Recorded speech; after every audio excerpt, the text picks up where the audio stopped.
बिस्मिल्लाहिर्रहमानिर्रहीम। अस्सलाम वालेकुम वरहमतुल्लाहि वबरकातुहू। नाज़रीन, मैं हकीम खालिद महमूद नक्शबंदी मुजद्दिदी एक नई वीडियो के साथ हाजिर हूँ। व इज़ा मरिदतु फ़हुव यशफ़ीन, जब भी मैं बीमार होता हूँ वही अल्लाह शिफा देता है। शिफा देने वाली अल्लाह की ज़ात है। दवा खाने से पहले ये दुआ लाज़मी पढ़ लिया करें। तो नाज़रीन, आज का मेरा मौजू है बांझपन। हम ज़्यादातर औरत को ज़्यादा कसूरवार ठहराते हैं, हालांकि औरत बेचारी का कसूर कुछ नहीं होता। ये तो अल्लाह की जानब से है।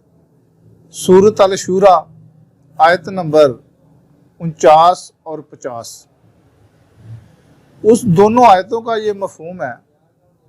मैं थोड़ा सा हिस्सा छोड़ के आगे मफहूम आपको बताने लगा हूँ, जिसमें अल्लाह ताला की तो ज़ात पाक ने ये फरमाया है कि मैं जिसको चाहूँ लड़के दूँ, जिसको चाहूँ लड़कियाँ दूँ, जिसको चाहूँ दोनों दूँ, लड़के और लड़कियाँ, और जिसको चाहूँ बांझ रखूँ।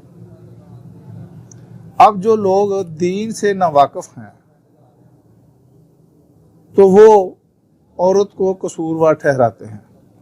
बीमारी आती है, इसमें कोई शक नहीं है, उसका इलाज कराएं, सुन्नत समझ के उसका इलाज कराएं। और कुछ लोग ऐसे भी हैं दीन की ना इल्मी की वजह से, जिनके यहाँ लड़कियां पैदा होती हैं, वो भी औरत को कसूरवार ठहराते हैं।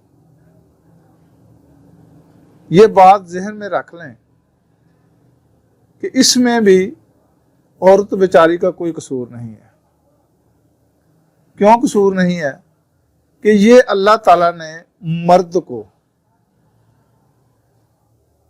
दोनों जरासीमों से नवाजा है, लड़की के जरासीम और लड़के के जरासीम। औरत में सिर्फ लड़की के जरासीम होते हैं। तो आप ये बात जहन में रखें कि उसमें औरत का क्या कसूर है। अगर इस नजरिए से भी आप देख लें तो फिर भी आपको ये पता चलेगा कि ये अल्लाह ताला ने खुसूसियत मर्द में रखी हुई है। तो जब आप इस नतीजे पे पहुंचेंगे तो कभी भी किसी औरत पर जुल्म नहीं किया जाएगा। यहाँ तक भी बात पहुंच जाती है कि औरतों को लड़की पैदा होने की वजह से उसको तलाक दी जाती है।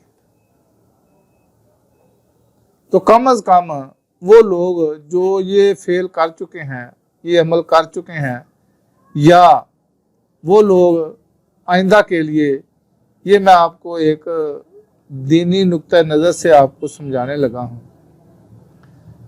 कि शादी से पहले लड़की को और लड़के को दोनों को उनके वालिदैन शादी के जो हकूक हैं उनके बारे में लाजमी तालीम दिलवाना चाहिए।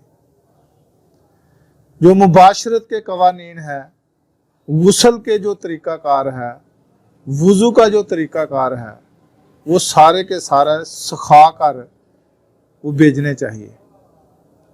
शादी जब भी की जाए उससे पहले अव्वल तो ये हर मुसलमान पर ये कुछ अलूम होते हैं, फर्जी अलूम, जिसको अलूम में फ़राइज़ कहा जाता है, कि वो सीखने हम पर फ़र्ज हैं। अगर हम वो इल्म नहीं सीखेंगे तो फिर सारी उम्र हम जाहलियत में ही गुजार देंगे। हम कलमा गो हैं, नबी पाक अलैहिस्सलातु वस्सलाम की उम्मत में हैं। हमारे लिए एक कुरान इतनी बड़ी किताब है और अहादीस का इतना बड़ा मजमुआ है। अगर हम उसको पढ़ें या किसी से सीखें तो फिर हमें ज़िंदगी गुजारने के असूल का पता चलेगा। अगर हम वो नहीं सीखेंगे तो आज हम कई ऐसे नौजवान हैं जिनके 5-5, 4-4 बच्चे हैं। जब हम उनसे पूछते हैं कि भाई गुस्ल का तरीका क्या है, तो उनको गुस्ल का तरीका नहीं आता। तो खुद अंदाजा कर लें कि जिन लोगों को गुस्ल करने का तरीका ही नहीं आता वो तो सारी उम्र नापाक ही रहे। तो इसलिए ज़रूरी है कि लड़की को भी और लड़के को भी ये अलूम लाजमी सिखाएं, ताकि शादी के बाद बहुत सारी पेचीदगियों से बचा जा सके। अगर हम इन अलूम की तरफ तवज्जो देंगे, अगर हम घर पर ही जो बड़े हैं अगर उनको इल्म है तो घर पर ही सिखा दें, नहीं तो आजकल हर मोहल्ले में मुअल्लिमा भी मिल जाती है और मुअल्लिम भी मिल जाते हैं। मस्जिदों तो हर गली में है, हर मोहल्ले में मस्जिदें हैं, तो वहाँ पे भेजे, आलिम दीन के पास बैठे, उनसे सीखें।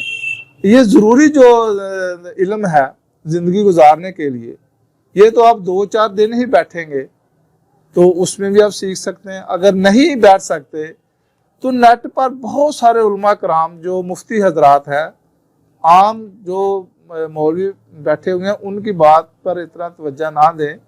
जो मुफ्ती हजरात हैं जिन्हों को पता है कि दीन कैसे हमने सीखना है और कैसे सिखाना है, वो यूट्यूब पर, फेसबुक पर बेशुमार उलमा कराम जो है ना वो हमें दर्स देते हैं।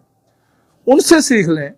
ऑनलाइन बहुत ज़्यादा लोग सिखा रहे हैं, उनसे सीख लें, ताकि ये जो आजकल बहुत ज़्यादा तलाक की शरह बढ़ गई है, ये हमारी दीन से ला तल्की की वजह से बढ़ी है। तो मैं आप सब से ये गुजारिश करता हूँ कि खुदारा ये इल्म ज़रूर सीखें ताकि इन पेचीदगियों से बचा जा सके। तो इंशाअल्लाह ताला ये मेरा सिलसिला जो है ये वीडियो का जारी रहेगा। तो ये मैं जितनी भी पेचीदगियाँ हैं बांझपन की, वो मैं तरतीब से आपको जितनी भी 2, 4, 6, 10 जितनी भी वीडियो बनेंगी, ये किस्तवार में आपको इसकी मुकम्मल तफसील आपको समझाऊंगा।